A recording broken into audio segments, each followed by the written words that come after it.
오늘 말씀은 위기의 시대에 정녕 잘되는 내가 되기를 원한다면 이라는 제목을 가지고 말씀을 선포하고자 합니다.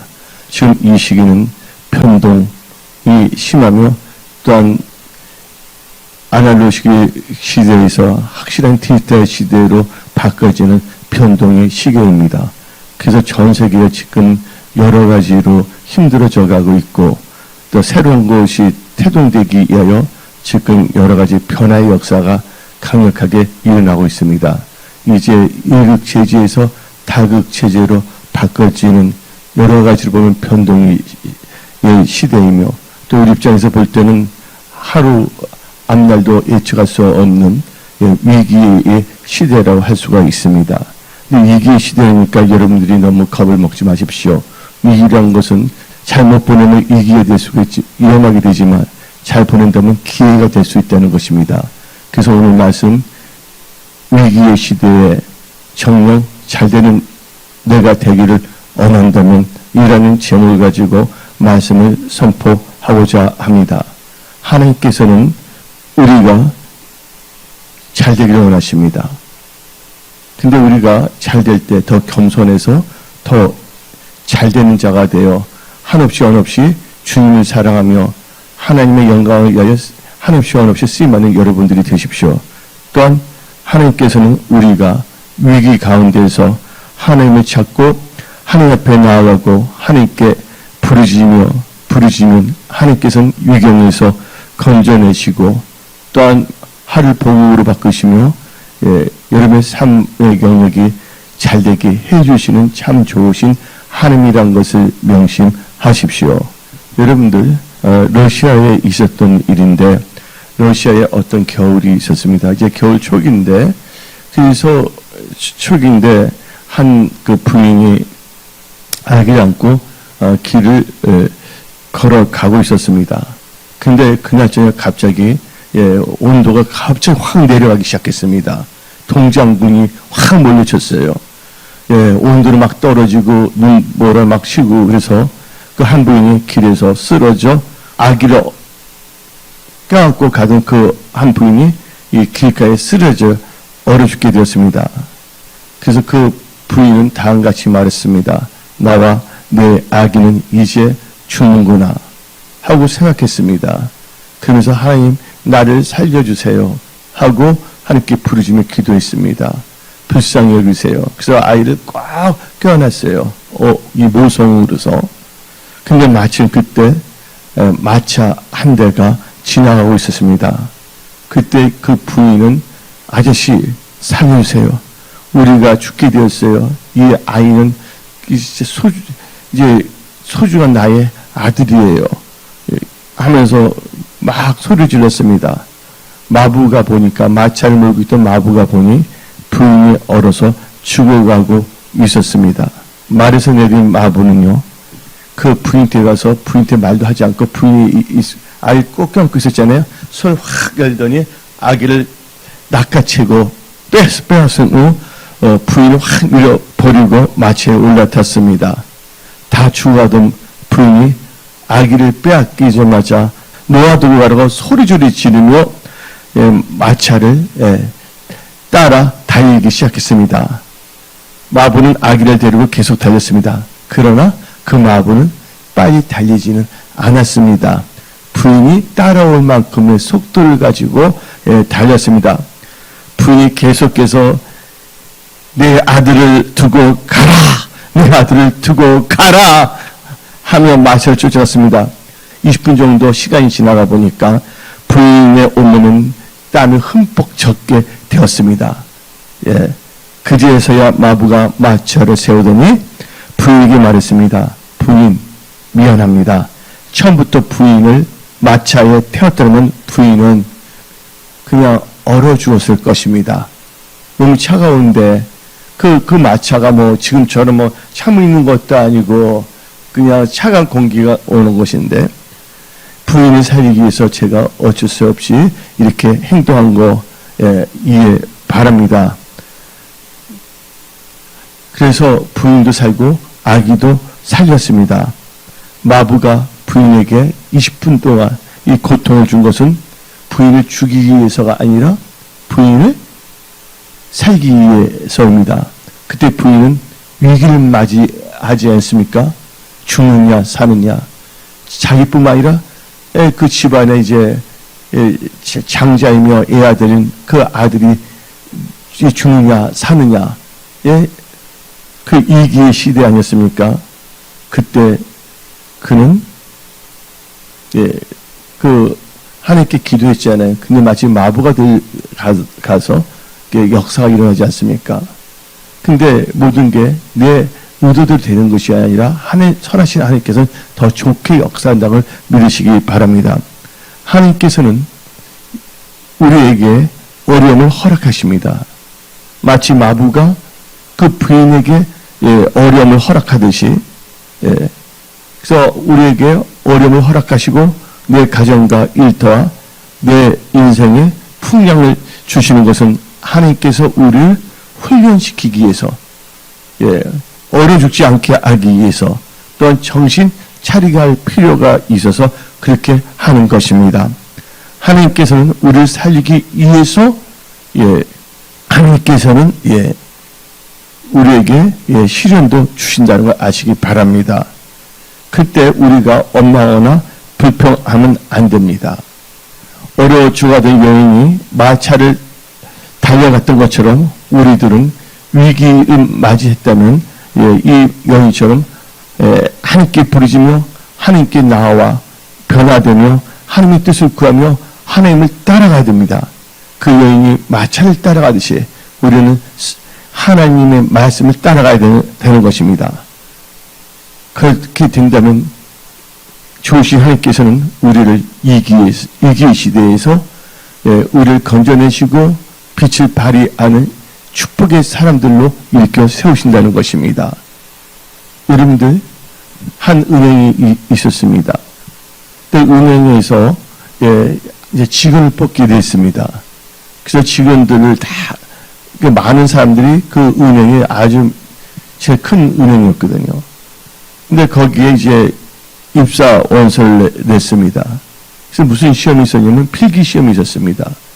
필기 시험이 끝나다 보니까 이제 필기 시험에 합격한 사람 있지 않습니까? 필기 시험에 합격한 자들에게 은행에서는 통보를 했습니다. 면접 시험이 남아 있으니까 나오라고. 그래서 이제 모든 필기 시험 합격한 사람들이 이제 면접을 보기 위해서 그 회사에 면접실로 오게 되었습니다. 근데 그때 면접장에 마치 쓰레기 하나가 떨어져 있었어요. 그때 모든 사람들은 애모에 신경을 썼습니다. 면접할 때 좋은 인상을 주기 위해서. 그때 그 면접 응시장 안에는 아까 말한 것처럼 종이 한 장이 떨어뜨려져 있었는데 면접에 임하는 이들은 누구도 그 쓰레기 종이를 주는 사람이 없었고 관심도 없었습니다. 왜냐하면 긴장했기 때문에 또 그리고 그것이 쓰레기였기 때문입니다. 근데 그 중에 한 명이 그 쓰레기 같은 종이를 주워서 쓰레기통으로 뚜벅뚜벅 걸어가는 것입니다. 그때 면접관이 말했습니다. 청년, 그 종이를 펴보세요. 그래서 그 쓰레기 종이를 버렸는데 그 면접관이 그 쓰레기 종이를 펴보십시오. 그 말하니까 면접 보는 그가 그 종이를 펴보았습니다. 그 종이에 다음같이 적혀 있습니다. 입사를 축하합니다. 얼마 후 그는 은행에 들어가게 됐고 그는 나중에 은행의 최고 관리자가 되었습니다. 여러분들 모든 위기 극복과 축복은 나의 마음의 자세, 태도에 달려있는 것입니다. 어떤 분들은요, 어떤 분들이 자기들 신경 쓰고 당연한 걸 합니다. 어떤 분이 자기한테 잘해주는 법이 없거든요. 맞지 않습니까? 같은 가족들도 어때는 부모님도 어떤 자녀들도 잘해주지 못하는 그런 상황인데 다른 사람들이 나에게 잘해줘야 된다는 착각 속에 살아가는 사람도 있다는 것입니다. 이게 잘못된 생각이거든요. 또 어떤 사람 잘해줬을 때 그것을 고마워해야 되는데 그것을 뭐한다? 당연시 여긴다는 것입니다. 그래서 감사할 줄 모르고 도리어 원망하려 그러고 있고 은혜를 알지 못하고 이상한 태도로 변질되는 경우가 있습니다. 그런 사람들은 복을 받지 못한다는 걸 우리는 알아야 되겠습니다. 그래서 여러분, 그래서 이 면접 그때 많은 사람들이 그 은행에서 면접 실패할 때 외모에만 신경 썼잖아요. 잘 보이기 위해서. 뭐 그게 잘못된 건 아니겠죠. 그런데 그 회사에서 뭘 보냐? 그 사람의 마음, 태도, 중심을 보았다는 것입니다. 그래서 우리 하나님은 어떤 하나님이시냐? 우리 하나님께서는 사람을 외모로 보시지 아니하시고 중심을 보시는 하나님이라는 걸 아시기 바랍니다. 그래서 여러분들 모든 축복, 위기를 극복하는 것, 또한 입사 시험에서 승리하기 위해서 그 중심, 어떠한 마음을 갖고 있느냐가 참 중요합니다. 그래서 성경 말씀 사무엘상 16장 7절을 봅시다. 여호와께서 사무엘에게 이르시되 그의 용모와 키를 보지 말라. 내가 이미 그를 버려놓으라. 내가 보는 것은 사람과 같지 아니하니 사람은 뭐예요? 사람은 외모를 보거니와 나 여호와는 중심을 보느니라. 하나님 중심을 보신다는 걸 우리는 알아야 되는 것입니다. 아주 중요한 것입니다. 그래서 우리 하나님은 우리의 중심, 우리 행동을 달아보신다는 것입니다. 그래서 우리는 누가 이렇게 잘해줄 때 그것을 당연한 것처럼 여기는 엉뚱한 생각을 해서는 안 된다는 것입니다. 항상 겸손하게 나가야 되고, 할렐루야.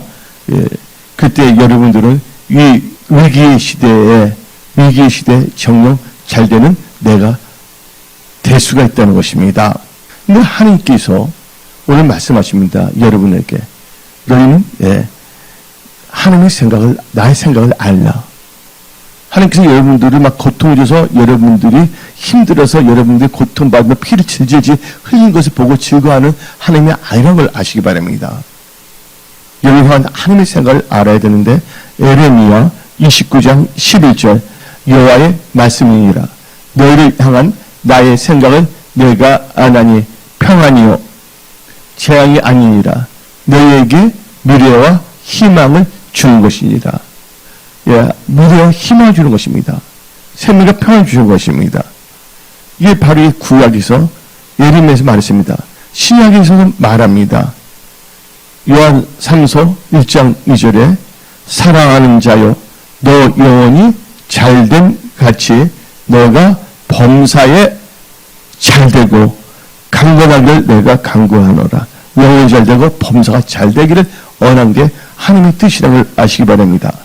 그래서 오늘 이제 이 9월을 마무리하며 이제 앞으로 남은 4, 4분기 10월, 11월, 12월 맞이하여 올 한 해가 승리하고 형통하며 잘되는 내가 되기 위하여 잘되는 여러분의 가정, 잘되는 여러분의 회사, 잘되는 여러분의 일터, 학업이 되기 위해서 오늘 말씀을 선포합니다.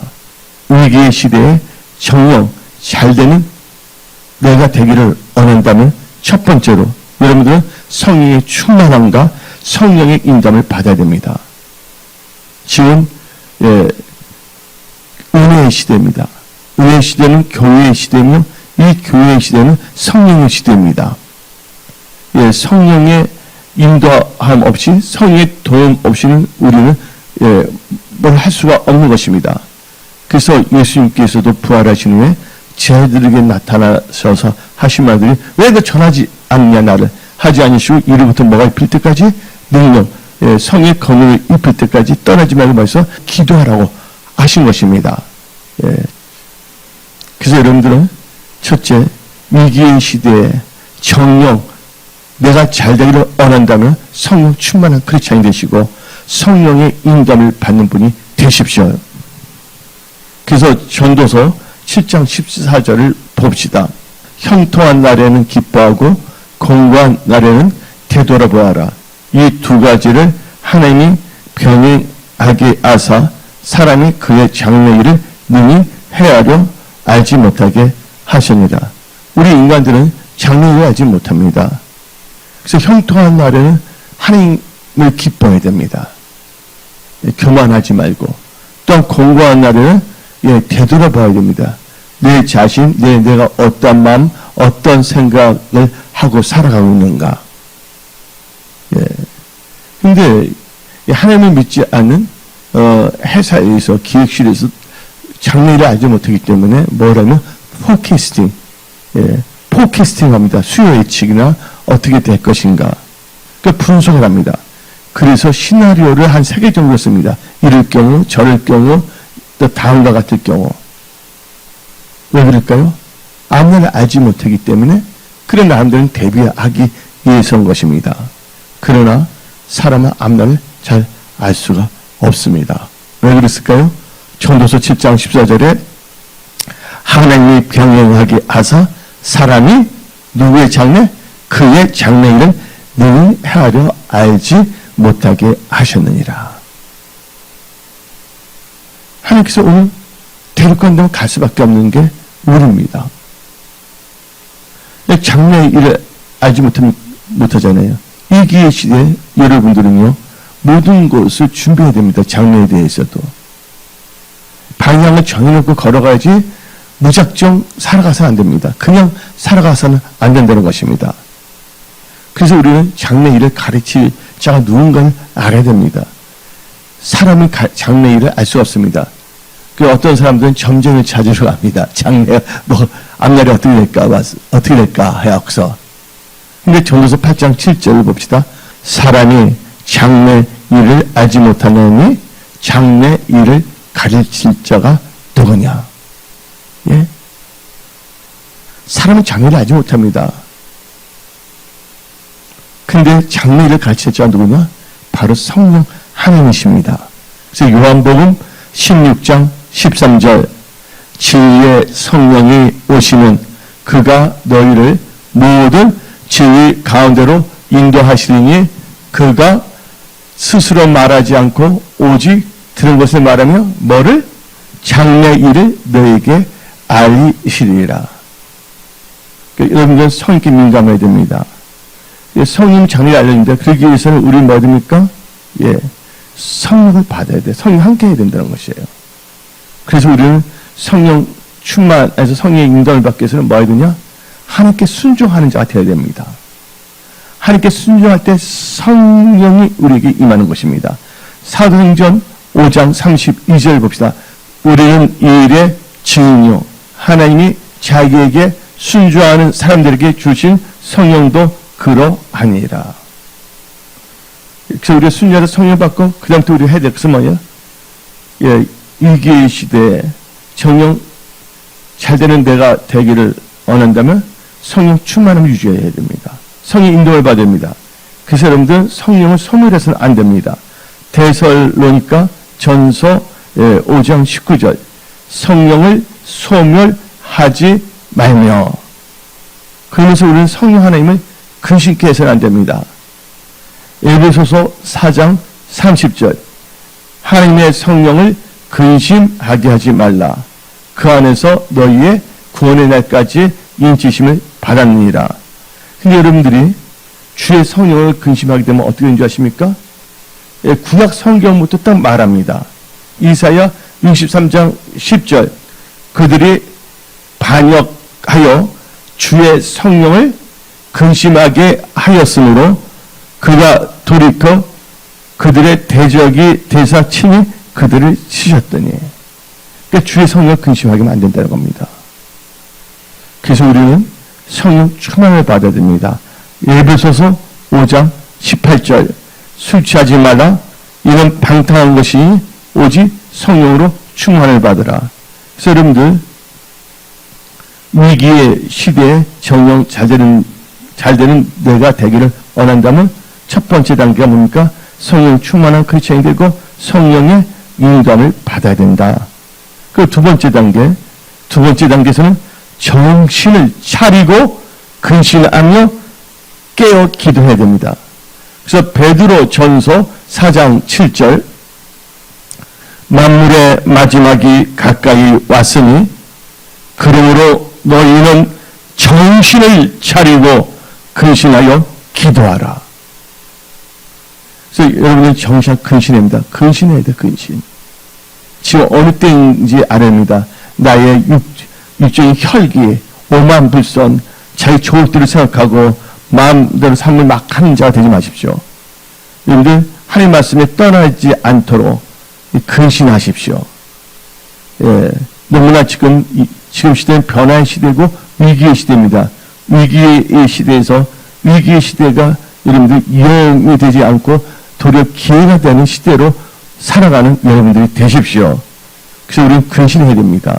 왜냐하면 마귀들은 어떻게 쓰는지 산길 두루다니면 산길을 찾기 때문입니다. 그래서 베드로전서 5장 8절, 베드로전서 5장 8절, 근신하여 깨어라. 너희 대적 마귀가 우는 사자같이 두루다니며 산길자를 찾나니. 그래서 근신하면 깨어 기도해야 된다는 것입니다. 이제 주님 오실 때가 다 됐습니다. 지금 이 위기의 시대, 이 변동의 시대, 지금 만물의 마지막이 가까웠다는 것을 우리는 알 수가 있습니다. 그래서 우리는 이 근신하여 예수의 재림을 준비해야 됩니다. 그래서 베드로 전서 1장 13절, 그러므로 너희 마음의 허리를 동이고 근신하여 예수 그리스도께서 나타나실 때에 너희에게 가져다 주실 은혜를 온전히 바랄지어다. 근신 얼마나 중요한지 모릅니다. 그래서 여러분 정신을 차리고 근신하며 깨어 기도하십시오. 그래서 여러분들은 이 시대에, 이 마지막 때, 또한 위기의 시대, 변동의 시대에 여러분들은 지혜와 근신을 꼭 지켜야 합니다. 빼앗겨서는 안 됩니다. 그걸 버려서는 안 됩니다. 어리석게 나의 육신의 정욕, 육신의 판단, 육신의 생각을 살아가서는 안 됩니다. 예. 잠언 3장 21절부터 26절을 읽어봅시다. 내 아들아, 완전한 지혜와 뭐를 지키고 근신을 지키고 이것들이 내 눈 앞에서 떠나지 말게 하라. 지혜와 근신을 지키면 어떻게 됩니까? 20절 그리하면, 지혜와 근신을 지키긴다면 그리하면 그것이 너 영혼의 생명이 되며 내 목에 장식이 되리니 너가 너 길을 평안히 행하겠고 너 발이 거치지 아니하겠으며 너가 누울 때 두려워하지 아니하겠고 너가 누운즉 너 잠이 달리로다. 너는 갑작스러운 두려움도 악인에게 닥치는 멸망도 두려워하지 말라. 대저 여호와는 너가 의지하시니라. 너 발을 지켜 걸리지 않게 하시리라. 그래서 여러분들은 지혜와 근신을 꼭 갖고 지키십시오. 그래서 오늘 이 두 번째 된 게 뭡니까? 정신을 차리고 근신하며 깨어 기도해야 된다. 그래서 정신을 차리는 걸 말했습니다. 근신을 위해서 말했습니다. 근데 깨어 기도해야 됩니다. 현대인의 성경 역대하 7장 14절 봅시다. 만일 내 백성이 스스로 낮추고 기도하며 자기를 겸손하며 오만불선하면 안 됩니다. 대인관계에 있어서도요. 다른 사람들이 우리의 종이 아니잖아요. 다른 사람이 우리의 뭐냐면 일본말로 하면 시다바리가 아니잖아요. 예. 우리가 항상 뭐냐면 마음이 겸손해야 됩니다. 만약 내 백성이 스스로 겸손하고 그래 뭐하며 기도하며 나를 찾고 악한 길에서 돌아서면 내가 하늘에서 듣고 그들의 죄를 용서하면 그들의 땅을 다시 뭐 해줬다? 축복해 주겠다. 여러분들 위기의 시대에 정령 잘되는 내가 되기를 원하십니까? 그래서 하나님의 축복을 받아 잘되는 여러분들이 다 되셔다. 세 번째는 하나님을 경외하고 겸손하며 하나님의 뜻을 찾아야 됩니다. 뭐 해야 된다고요? 하나님을 경외하고 겸손하며 하나님의 뜻을 찾아야 된다는 것입니다.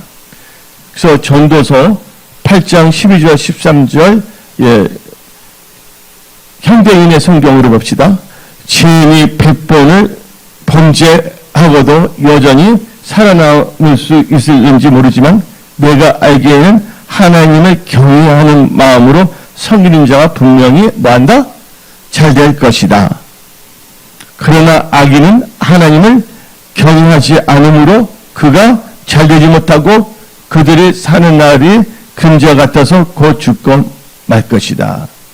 하나님을 경외하면 어떻게 된다고? 잘 된다고 성경은 말하고 있는 것입니다. 그래서 여러분들, 하나님을 경외하는 것은 지혜 훈계입니다. 여러분 인생의 집을 지혜로 건축해야 되지 않겠습니까? 그래서 잠언 15장 33절 여호와를 경외하는 것은 지혜의 훈계라 겸손은 존귀의 길잡이라. 여호와를 경외는 지혜의 훈계고 겸손은 존귀의 앞잡이 됐습니다. 하나님을 경외하십시오. 여러분 자신이 옳다고 생각하지 마십시오. 제일 어리석은 자가 자기의 생각을 좋다고 믿는 자입니다. 자기 생각대로 사는 자입니다. 함부로 판단하고 정죄합니다. 그래서 여러분들은 하나님을 경외하십시오. 이게 지혜 훈계입니다. 그리고 사무엘상 12장 24절을 봅시다. 너희는 여호와께서 너를 위하여 행하신 그 큰 일을 생각하여 오직 그를 뭐하며 경외하며 너희의 마음을 다하여 진실이 섬기라. 예. 진실이 섬기려면 어떤 분은 참 보면 얕게 굴어요. 근데 다른 사람들이 밀어내서 속는 줄 알고 착각하고 있어요. 여러분들 보세요. 누가 사람이 얕게 굴면 그 사람 상대하고 싶어요? 권사님? 아니죠. 근데 자기는 얕게 굴으면 이렇게 자기 물량 지혜로운 줄 착각하고 있어요. 그러다 보니까 그 사람은 어떻게 되면 사람들 관계가 끊어질 수밖에 없다는 것입니다. 예. 어떤 사람에게도 중요한 거라며 자기의 중요한 거, 그 사람이 중요한 것인데 어떤 분 중요한 거면 그거 아니면 나한테 뭐 어쩌죠 해서 교묘하게 합니다. 근데 이 사람이 모르는 게 아니거든요. 이 사람은 조금 어딜지 모르지만 옆에 있는 분은 뭐냐? 다시는 너 상대하지 않겠다. 이렇게 될 수도 있다는 걸 알아야 되는 거예요. 그래서 우리가 이 세상을 살 때 얕게 살아서 안 됩니다. 그래서 성경 전도서 나오잖아요. 하나님께서 사람을 어떻게 창조했다고요? 정직하게 창조돼 잠깐 이상하게 깨를 부린다는 거예요. 그 깨는 그 사람이 깨지 모든 사람이 그 깨를 인정하지 않는다는 거예요. 그 본인의 그 약은 깨 때문에 그분이 당하는 거예요. 그래서 여러분들, 우리는 첫째 뭐 해야 됩니까? 하나님을 경외하고 겸손하고 하나님의 뜻을 찾아야 된다는 거예요. 그래서 잠언 22장 4절을 봅시다. 겸손과 여호와를 경외함의 보상은 재물과 영광과 생명이니라. 그래서 여러분들, 그래서 하나님을 경외하고 겸손하고 하나님의 뜻을 찾아야 됩니다. 그렇게 되면요 하나님께서 잘 되게 해주십니다. 성경 새 번역으로 역대하 26장 5절 그의 곁에는 하나님을 경외하도록 가르쳐주는 스가랴가 있었는데 스가랴가 살아있는 동안 우시아는 하나님의 뜻을 찾았다. 뭘 찾았다? 하나님의 뜻을 찾았다. 그가 주님의 뜻을 찾는 동안은 하나님께서 그가 하는 일마다 뭐하게 하셨다? 잘되게 하여 주셨다. 아멘. 일기의 시대에 정령 잘되는 내가 되기를 원한다면 하나님을 경외하고 겸손하며 하나님의 뜻을 찾는 내가 되어야 한다는 것입니다. 네 번째 단계에서 위기의 시대에 정령 잘되는 내가 되기를 원한다면 여러분들은 입술과 혀와 마음을 잘 지키며 혀를 잘 사용하며 감사하는 삶을 살아야 됩니다. 뭘 지키면 입술, 혀, 마음을 지키고 혀를 잘 사용하고 감사하는 삶을 살아야 된다는 거예요. 하나님께서는 내 귀에 들린 대로 행한다고 민수기 14장 28절 말하고 있습니다. 그럼 이제 개역개정을 봐서 이사야 57장 19절 말합니다. 입술의 열매를 창조하는 자 여호와가 말하노라. 하나님이 입술의 열매를 창조하는 겁니다. 내게 들리는 행하기 때문에 여러분이 입이 있다고 혀가 있다고 해서 함부로 사용해서는 안 됩니다. 입술과 혀, 마음을 지켜야 됩니다. 그래서 여러분들은 이 입술, 이 혀에서 여러분 어떻게 되냐? 마음을 지키고 여러분들 입에서 엉뚱한 말을 해서는 안 됩니다. 특별히 마음을 지키고 삐뚤어진 말, 구부러진 말을 하지 마십시오.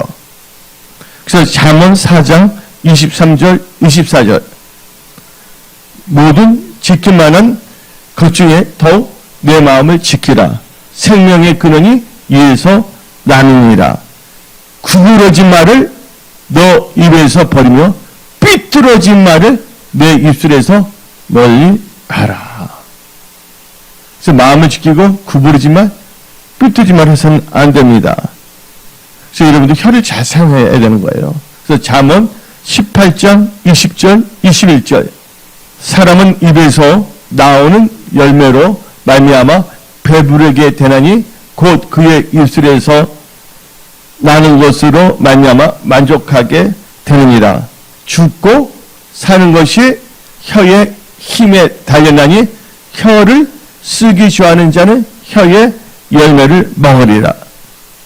한 분이 있습니다. 하나님 잘 믿는 분이 미국에. 근데 그 이름을 말하지 않겠어요. 근데 그분이 너무 힘들었어요. 그러니까 극복하게 된 이유가 뭐냐면 예수를 믿기를 그 예수를 만났습니다. 그때부터 그분은요 하루에 꼭 뭐냐면 감사의 5가지를 매일 씁니다. 예를 들면 오늘 거뜬히 일어나기 위해서 감사, 눈부신 하늘 보기 위해서 감사, 좋은 처이기 위해서 감사. 그래서 하루에 감사의 5개를 날마다 쓰는 거예요. 일기장같이. 근데 그분이 놀랍게 삶의 돌파 승리하게 됐습니다. 근데 여러분들 어느 부잣집 뜰 안에 약간 뭐니 지방인데 지방 같으면 이제 담장이 없을 수도 있잖아요. 그렇죠? 근데 그 부잣집 주인이 뭐를 키우냐면 난초 아시죠? 난초란 거 있어요? 없어요? 난초를 키웠어요. 밖에서. 그러면서 그 주인이 뭐냐면 두꺼비도 이렇게 한 마리를 먹여주고 그랬어요. 근데 어느 날 이 부잣집 뜰에서 난초가 자라고 있는데 그 난초들 사이에 누가 있었냐면 두꺼비 한 마리가 앉아 있습니다. 마침 그때 주인이 나와서 난초에 정성스럽게 물을 주면서 난초를 애지중지하는 표현했습니다. 난초야 잘 자라다오. 근데 그것을 누가 지켜봤냐면 두꺼비가 딱 봤어요. 너무 부러운 거예요. 주인은 어떻게 난초에만 신경 쓰고 나한테는 말도 하지 않나 하고 속으로 생각했습니다. 그래서 이 두꺼비가 다음같이 말했습니다. 난초에게 나는 목이 말라도 누가 물 한 모금 갖다 주는 데 없고 뱀은 날마다 날 잡아먹어 그래서 도망쳐야 되고 어딜 가지 난 천대꾸리 같은데 너는 무슨 팔자가 좋아서 주님이 그렇게 날마다 물을 주고 사랑해 주냐. 너는 참 행복했다 하면서 한숨을 푹 쉬는 거예요. 근데 그 말들은 난초가 그 두꺼비기에 다음같이 말했습니다. 두꺼비야, 그것은 너가 잘 몰라서 하는 소리야. 나는 발이 없어서 목이 타도 주인이 물을 줄 때까지 기다려야지 돼. 소가 와서 주인이 없을 때 소가 와서 나를 뜯어먹어도 도망치지 못하고 꼼짝하지 못하고 당하게 된데 너는 발이 있잖아. 너는 얼마나 자유롭냐. 목이 마르거든 너는 시내가에서 물도 마시고 또 뭐가 나타나면 도망갈 수 있는 다리도 있는데 왜 너는 엉뚱한 소리를 하냐. 그 두꺼비가 그 난초의 말 듣고 깨달은 게 있었습니다. 아, 나는 난초가 갖고 있지 않는 자유가 있구나. 주인 나에게 자유를 주었구나. 나름대로는. 그래서 자기가 불평한 것에 대하여 회개하고 이제는 감사하며 살겠다고 그 두꺼비가 결단을 했습니다. 그래서 그 두꺼비가 나중에 잘 되다 보니까 뭐냐면 좀 좋지 않은 광고지만 진료소주의 모델까지 나왔잖아요.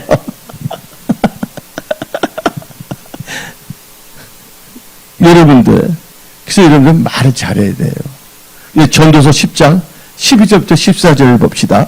지혜자의 입에 말들은 은혜로우나 음의자의 입술들은 자기를 삼키나니 그의 입의 말들의 시작은 우매요 그의 입의 견나들은 심히 미친 것이니라.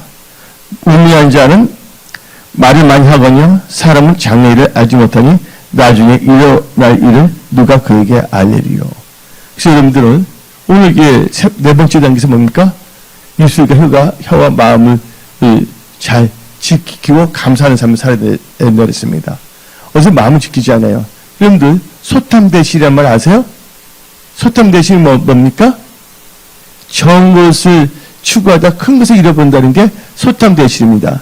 그냥 막 그걸 다니고 하나님을 민당하면서 많은 사람들이 소탐대실에 빠지는 경우가 있습니다. 예? 돈 얼마 더 아끼겠다고, 예? 하나님의 것은 11줄 안 내므로 어떤 역사가 되면 하늘문을 열고 하나님께서 쏟아지는 복을 받지 못해요. 예? 하나님의 큰 축복을 잃어버리는 거예요. 만약에 나중에 하나님께서 한 복을 여기서 복을 주겠다고 하잖아요. 예? 소탐대실입니다. 자기 적은 것을 아끼려다가 큰 것을 잃을 수밖에 없다는 것입니다. 다섯 번째로 위기의 시대에 정령 잘 되는 내가 되기를 원한다면 말씀에 주의하고 말씀을 의지하고 순종해야 됩니다. 왜 그랬습니까? 인간은요. 예, 하나님께 말씀하셨습니다. 신명기 8장 3절에 예, 사람이 떠오르면 살 것이 아니요 여호와 입에서 나는 모든 말씀을 산다고 했습니다. 그래서 크리스천은 뭐로 산다고요? 말씀을 산다는 거예요. 그래서 말씀을 살기 위해서 말씀이 주의해야 되는 거예요. 그래서 잠언 16장 20절에 다음같이 말입니다. 상과 말씀에 주의하는 자는 좋은 것을 얻나니 여호와를 의지하는 자는 복이 있다. 그래서 여러분들은 말씀에 주의하고 이 마지막 단계 뭐냐? 말씀에 주의하고 말씀에 의지하고 말씀에 순종하는 삶을 살아야 된다는 거예요. 말씀이 있다면 말씀이 있다면 말씀 주의, 그다음 말씀 의지, 말씀 의지한다는 게 뭡니까? 이퀄 순종하는 거예요.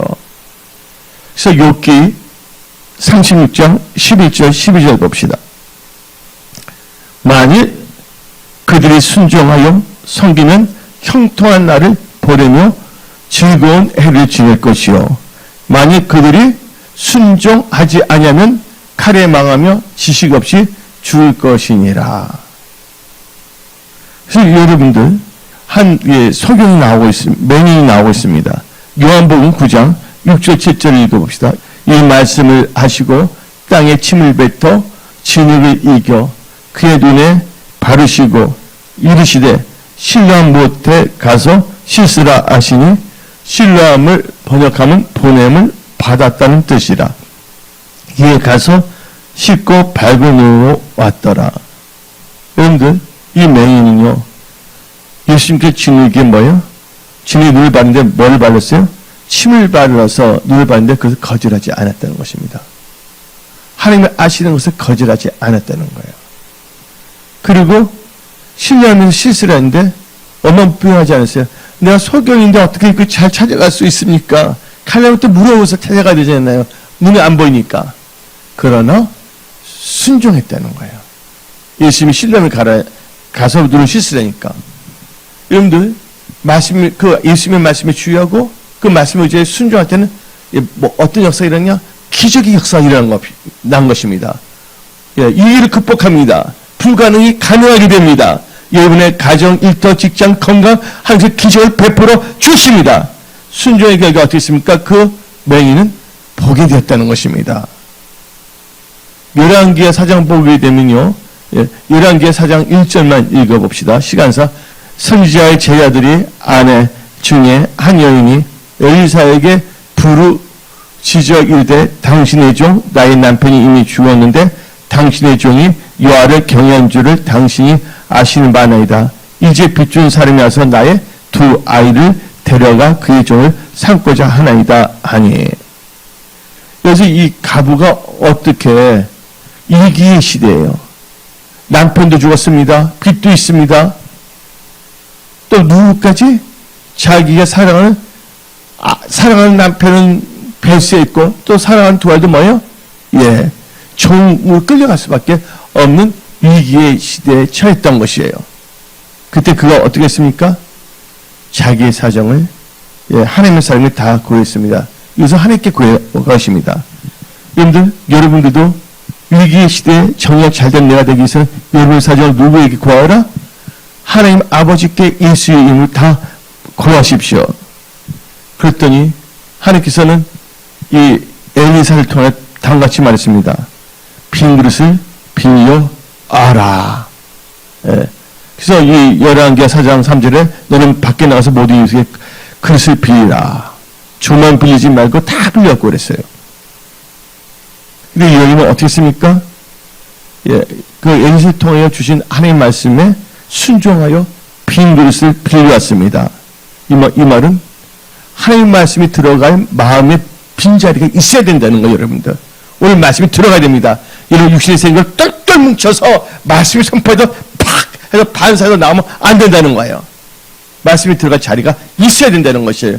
이게 제일 중요합니다. 그리고 이 여인은 어떻게 했습니까?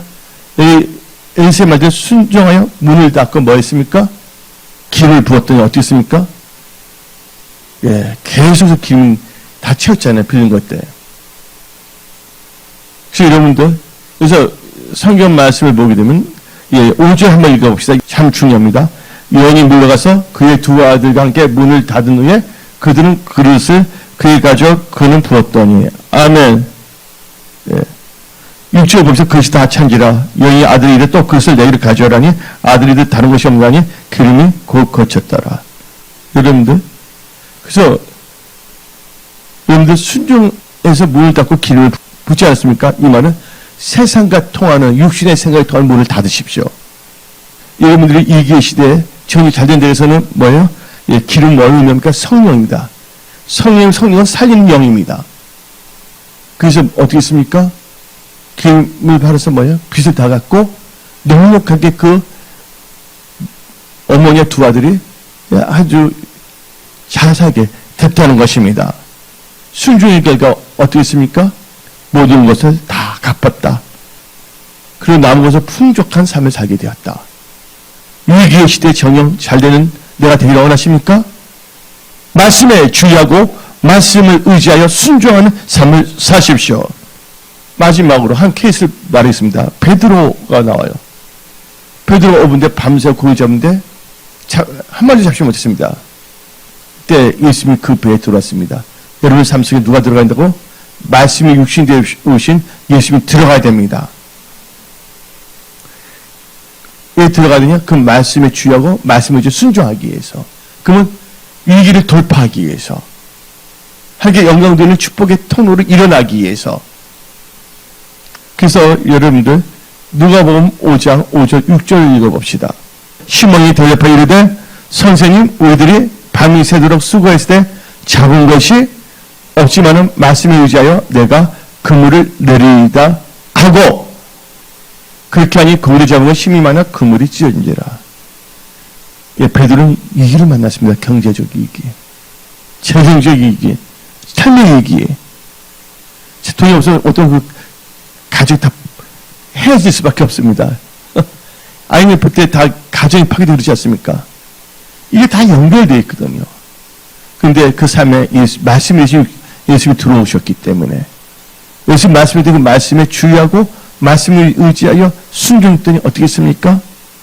그물이 찢도록 고기를 잡아서 대박 인생이 되지 않았습니까? 그래서 여러분들, 그래서 신명기 29장 9절 봅시다. 그러지 너희는 이 언약의 말씀을 지켜 행하라. 그리하면 너희가 하는 모든 일이 형통하리라. 아멘.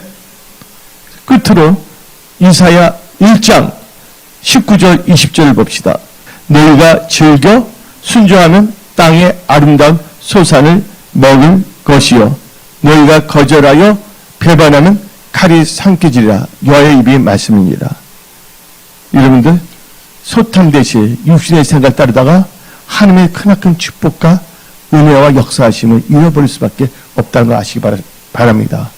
그래서 여러분들은 이 변동의 시대, 또한 아날로그에서 디지털 시대는 병역의 시대, 또한 이육체에서 다극체제로 변화되며 세계의 모든 질서가 변화되는 시대에, 또한 경제적인 위기의 시대에 정령 잘되는 내가 되기를 원한다면 오늘 이 선포된 말씀을 가슴에 새기고 말씀을 따라 살아가십시오.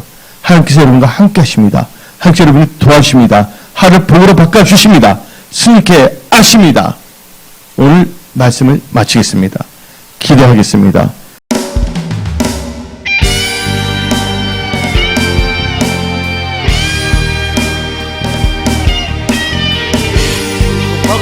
강한 성령의 불이 한국과 전 세계에 임하여 지금 하나님의 군대를 일으키고 있습니다. 할렐루야.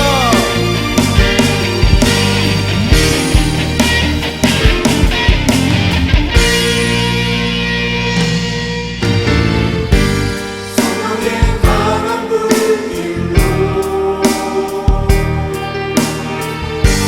한국이 타오르게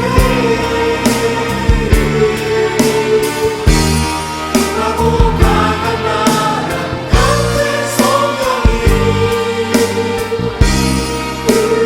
임하리라.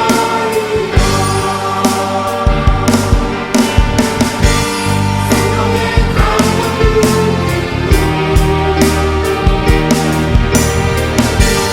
세계가 타오르게